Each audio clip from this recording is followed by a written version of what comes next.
নমস্কাৰ স্বাগতম জনাইছো আমাৰ চেনেলৰ অন্য এটি ভিডিঅ'ৰ মাজলৈ পুনৰবাৰ আপোনালোকক আজিৰ ভিডিঅ'টোত আমি যিখিনি 2024 ৰ এডিআৰ যিখিনি 4th গ্ৰেড পোষ্ট সেই 4th গ্ৰেড পোষ্টখিনিত আপোনালোকে যদি নিযুক্তি পায় যদি আপোনালোকে চাকৰি পায় কি কাম কৰিব লাগিব কোন অফিচত কেনেকুৱা ধৰণে কাম হ'ব সেই আটাইখিনি বস্তু এই ভিডিঅ'টোত ক্লিয়াৰ কৰি দিম আৰু যিখিনি বিএ পাছ কেণ্ডিডেটে অলৰেডি এপ্লাই কৰিছে 4th গ্ৰেডৰ বাবে তেওঁলোকেও যদি কিবা কাৰণত পোষ্ট এটা পায় পিয়নে হওক চকীদাৰৰ হওক সুইপাৰৰ হওক তেওঁলোকে হয়তো অকণমান বেয়া পাব বিএ পাছখিনিয়ে এই কামটো কৰিবলৈ বা বিএসসি যোনে কমপ্লিট কৰিছে তেওঁলোকে সুইপাৰৰ কাম কৰিবলৈ নিজকে অকণমান হ'লেও বেয়া পাব সেই তেওঁলোকেও যিখিনিয়ে আবেদন কৰিছিল তলে তলে তেওঁলোকেও জানক কথাটো সেই আটাইখিনি বস্তু এই ভিডিঅ'টোত ক্লিয়াৰ কৰি দিম কেনেকুৱা ধৰণৰ কি লেভেলৰ 4th গ্ৰেডৰ আপোনালোকে কাম কৰিব লাগে কিন্তু 2022 যিখিনি 4th গ্ৰেডৰ নিযুক্তি হৈছিল তেওঁলোকে কিন্তু যদি তেওঁলোক চকীদাৰ পোষ্টৰ বাবে নিযুক্তি পাইছিল তেওঁলোকে কেৱল চকীদাৰৰ কামটো কৰিব লাগে তেওঁলোকে পিয়নৰ কামটো কেতিয়াও কৰিব নালাগে বা কম্পিউটাৰৰ কাম তেওঁলোকে কৰিব নালাগে কিন্তু 2024 ত এনেকুৱা এখন নটিচ জাৰি কৰিছে চৰকাৰে এটো মাল্টিটাস্কিং হিচাপত ধৰা হৈছে আটাইখিনি পদ কোনখিনি পদ মাল্টিটাস্কিংৰ হিচাপত আছে সেই আটাইখিনি বস্তু মই আপোনালোকক কৈ দিম অকণমান পিছত কিন্তু বস্তুটো কেনেকুৱা হৈছে চাওক 2024 ত আপুনি যদি পিয়নৰ চাকৰিটো পাইছিল আপোনাৰ কেৱল চিঠি আদান প্ৰদান কৰাই কাম ইটো অফিচৰ পৰা সিটো অফিচলৈ আপুনি চিঠি দিব যাব লাগিব আনিব যাব লাগিব বা কোনোবা ব্যক্তিৰ ঘৰত চিঠি দিব যাব লাগিব মানুহৰ ঘৰত আৰু 2024 এতিয়া যেটো ৰিক্ৰুটমেন্ট হ'ব যদি আপুনি পিয়নৰ চাকৰি পায় পিয়নৰ কামটোতো আপুনি কৰিবই লাগিব প্লাস চকীদাৰৰ কাম আপুনি কৰিব লাগিব হয়তো কেতিয়াবা সুইপাৰৰ কামো আপুনি কৰিব লাগিব পাৰে সেই অফিচটোত গতিকে মাল্টিটাস্কিং কৰি আটাইখিনি পদ তেওঁলোকে কোন হিচাপত ৰাখিছে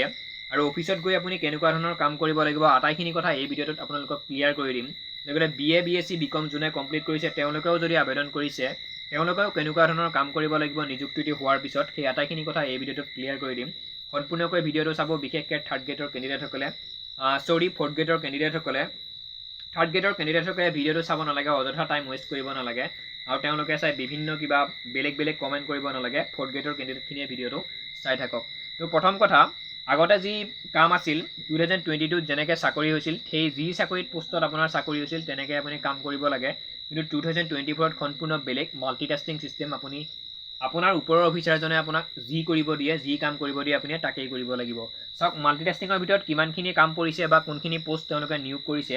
এই বস্তুখিনি মই কৈ দিছো প্ৰথম কথা পিয়ন মানে গমে পাইছে আপোনালোকে চিঠি আদান প্ৰদান যে কৰে তাৰপিছত চাপ্ৰাসী মানে সাফাই যে কৰে গম পাইছে আপোনালোকে চকীদাৰ মালি ভাণ্ডাৰী যোগালী লেব এটেণ্ডেণ্ট পোৰ্টাৰ ইউনিট বয়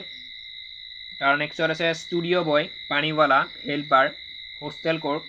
এনিমেল এটেণ্ডেণ্ট ডাক ৰানাৰ টাইম কিপাৰ আৰু ষ্ট'ৰ হেল্পাৰ এই আটাইখিনি পদ তেওঁলোকে মাল্টিটাস্কিংৰ ভিতৰত ধৰিছে ইয়াৰ ভিতৰত আপোনাক অফিচাৰে যি কাম কৰিব দিয়ে ধৰা আপুনি চকীদাৰৰ কামটো কৰিলে অৰ্থাৎ অফিচ খোলা মেলাটো কৰিলে অফিচটো ক্লিন কৰিলে হাৰা পোছাখিনি কৰি আপুনি অফিচটো ঠিক কৰিলে তাৰ নেক্সট যদি আপোনাক আকৌ কয় তুমি এইটো অফিচৰ পৰা সেইটো অফিচলৈকে পটকে যায় আহা এখন কাগজ দিব লাগে কিবা এটা ফাইল পঠিয়াই দিব লাগে আজি পিয়ন অহা নাই তুমিয়ে যাব লাগিব বুলি যদি কয় আপোনালোকে কিন্তু সেই মানে ৰৈ থাকিব নোৱাৰে যে মই চকীদাৰৰ কাম ইয়াতেই মই পিয়নৰ কামটো আৰু কেতিয়াও নকৰোঁ বুলি কেতিয়াও আপোনালোকে ক'ব নোৱাৰে কাৰণ এই আটাইখিনি কাম একেলগে তেওঁলোকে মাল্টিটাস্কিং ষ্টাফৰ ভিতৰত পেলাই দিছে অসম চৰকাৰে এইখিনি যিখিনি আটাইখিনি পদ এই পদখিনিৰ বাবে আপুনি গোটেইখিনি কামেই আপুনি কৰিব লাগিব অকণমানকৈ হ'লেও কৰিব লাগিব সেই বুলি ক'তনো এজন মানুহে এদিনত 10টা কাম কৰিব পাৰিব তেনেকুৱা নহয় আপুনি এদিনত 2-3টা ডিউটি আপোনালোকে ধুনীয়াকৈ শেষ কৰি কিনেহে ৰুমত আহিব পাৰিব বা আপুনি নিজৰ ঘৰলৈ আহিব পাৰিব এতিয়া হয়তো গম পাইছে কেনেকুৱা ধৰণৰ কাম হ'ব পাৰে আপোনালোকৰ তাৰ নেক্সট এতিয়া আহিছো মেইন পইণ্টটোৰে কি ধৰণৰ কাম আপুনি অফিচত কৰিব লাগিব যদি চাকৰিত জইন কৰে 4th গ্ৰেডৰ চাকৰি বা বিএ বিএসসি বিকম যিখিনি ডিগ্ৰী কেণ্ডিডেট আছে গ্ৰেজুৱেট কমপ্লিট তেওঁলোকৰ কেণ্ডিডেট আছে তেওঁলোকেও যদি কিবা কাৰণত গ্ৰেড 4ৰ বাবে ইলিজিবল হয় তেওঁলোক যদি গ্ৰেড 4ত চাকৰিটো লয় বা চাকৰি পোৱাৰ পিছতো তেওঁলোকে কৰি থাকে কিছুমান এনেকুৱা কেণ্ডিডেটো আছে গ্ৰেড 4ত চাকৰি পালে তাৰ নেক্সট আৰু তেওঁলোকে চাকৰি নকৰে সেই পোষ্টটো খালী ৰৈ যায় সেইটো খুব বেয়া কথা কিন্তু চাকৰি পোৱাৰ পিছত বিএসসি কমপ্লিট কেণ্ডিডেট এজনে চাকৰি পোৱাৰ পিছত কি কাম কৰিব লাগিব সেইটো আপোনালোকে গুৰুত্ব দিব প্ৰথম কথা যেটো এটা অফিচত কিছুমান ৰেকৰ্ড থাকে বা ডকুমেণ্ট যিখিনি থাকে অফিচাৰৰ টেবুলত যিখিনি ডকুমেণ্ট থাকে বা ৰেকৰ্ডবিলাক থাকে কাগজ পাতি ফাইল থাকে সেই বস্তুবিলাক আপোনালোকে চাব লাগিব এই বস্তুবিলাক ধুনীয়াকৈ চিৰিয়েলি কৰি পৰিপাটি কৰি কিনে আপুনি টেবুলখন ৰাখিব লাগিব এজন অফিচাৰৰ তাৰ নেক্সট দ্বিতীয়টো কথা অফিচ ক্লিনিং বুলি ইয়াত লিখা আছে অফিচ ক্লিনিং মানে গমে পাইছে আপুনি যেটো অফিচত কাম কৰে আপুনি যেটো ৰুমত কাম কৰে সেই অফিচটো ধুনীয়াকৈ ঝাড়ু দি কিনে আপুনি ক্লিন কৰিব লাগিব তাৰ নেক্সটত আছে ইয়াত অফিচ সজোৱা বুলি আছে মানে অফিচটো আপোনালোকে কোনখিনিত কোনখন টেবুল হ'লে ঠিক হ'ব বা মানে অফিচটো সজোৱা বুলি কওঁতে হয়তো আপোনালোকে বুজিয়ে পাইছে কি কাম কৰিব লাগিব কাৰণ এটা অফিচৰ ভিতৰত কম্পিউটাৰৰ পৰা আদি কৰি বহুত ভালেকেইখন টেবুল থাকে তাৰ নেক্সট আৰু ক'ত কিমান বস্তু থাকে এটা অফিচত ঠিক নাই সেই আটাইখিনি বস্তু আপুনি সজাব লাগিব আপুনি ক্লিন কৰিব লাগিব অফিচটো লগতে যিখিনি অফিচাৰসকলৰ টেবুলত যিখিনি ডকুমেণ্ট থাকে যিখিনি ৰেকৰ্ডবিলাক থাকে সেইবোৰ আপোনালোকে পৰিপাটি কৰিব লাগিব তাৰ নেক্সট ইয়াত লিখা আছে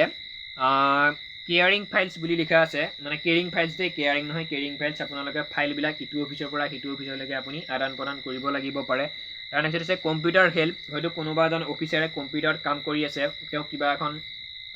মানে তেওঁ হয়তো কম্পিউটাৰত কাম কৰি আছে তেওঁ কিবা এটা তেওঁলোকে কাম কৰি আছে কম্পিউটাৰত কাম কৰা লোকজনে তেওঁ কিবা এটা হেল্প কৰিব লগা হ'ল হঠাৎ কিবা এটা জেৰক্স কপি এটাই ক'ৰবাৰ অফিচলৈ পঠাই দিব লগা হ'ল বা ক'ৰবাৰ পৰা কিবা এখন কাগজ বা ফটো আনিব যাব লগা হ'ল সেইটো কিন্তু আপুনি তেতিয়াও কৰিব লাগিব তাৰ নেক্সট আছে চিঠি দিয়া আপোনাৰ যিটো পিয়নৰ পোষ্ট চিঠি আপুনি ইটো অফিচৰ পৰা সিটো অফিচলৈকে আপুনি চিঠি দিব যাব লাগিব ফাইলসমূহ কঢ়িয়াব পাৰিব লাগিব তাৰ নেক্সট আছে অফিচ খোলা বন্ধ কৰা মানে ক্লোজ কৰা অফ কৰা বা অফিচটো ষ্টাৰ্ট কৰা আপুনি আহি কিনে এই আটাইখিনি কথা আপুনি নিজে কৰিব লাগিব তাৰ নেক্সট ইয়াত লিখা আছে ক্লিনিং অফ ৰুম আপুনি ধৰা স্কুল এখনতে ধৰা আপুনি চকীদাৰ হ'ল কাম কৰিছে সেই স্কুলখনৰ যিখিনি ৰুম যদি ষ্টুডেণ্টে কেতিয়াবা অফিচৰ স্কুলৰ ৰুমটো যদি নিজে চাফা নকৰে ষ্টুডেণ্টখিনিয়ে আপুনি সেই ৰুমটো ঝাৰু দি কিনে চাফা কৰিব লাগিব লগতে ক্লিনিং অফ ৰুমত আৰু এটা বস্তু সোমাই থাকে আপুনি যিটো অফিচত কাম কৰিছে সেই অফিচৰ যিকেইটা ৰুম আছে সেই ৰুমকেইটা আপুনি চাফ চিকুণ কৰিব লাগিব ঝাৰু দি কিনে তাৰ নেক্সট ইয়াত লিখা আছে ক্লিনিং অফ বিল্ডিং আপুনি যিটো বিল্ডিঙত কাম কৰে যিটো অফিচত আপুনি কাম কৰিছে সেই অফিচটোত নিশ্চয় এটা বিল্ডিং থাকিব সেই বিল্ডিংটো আপুনি ধুনীয়াকৈ সম্পূৰ্ণ বিল্ডিংটো ক্লিন কৰিব লাগিব ঝাৰু দি তাৰ নেক্সট ড্ৰাইভিং কৰিব পাৰিব লাগিব কিন্তু এটা চৰ্ত আছে ড্ৰাইভিং কৰিবলৈ আপোনাৰ লগত নিজৰ লাইচেন্সখন থাকিব লাগিব তেতিয়া আপুনি ড্ৰাইভিং কৰিব পাৰিব তাৰ নেক্সট লিখা আছে এনি আদাৰ্ছ ৱৰ্ক অৰ্থাৎ যিকোনো কাম মানে হিচাপৰ ভিতৰত এটা অফিচৰ ভিতৰত যিমানখিনি কাম চলি থাকে এদিনত সেই আটাইখিনি কাম যদি আপোনাৰ ওপৰৱালা এজন অফিচাৰে যদি কৰিব নিৰ্দেশ দিয়ে বা আদেশ দিয়ে আপুনি নিশ্চয় সেই কামটো কৰিবই লাগিব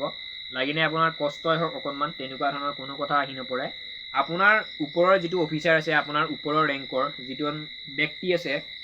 এটা অফিচত সেই অফিচটোত যদি আপুনি চকীদাৰ কৰি আছে বা পিয়ন কৰি আছে বা ড্ৰাইভিং কৰি আছে যিয়েই নকৰক কিয় তেওঁ সৰু সুৰা যি টি কাম পাচি দিব পাৰে আপোনাক অফিচৰ ভিতৰৰ কাম হিচাপৰ বাহিৰৰ কাম নহয় হিচাপৰ ভিতৰৰ কাম আপুনি কৰিব লাগিব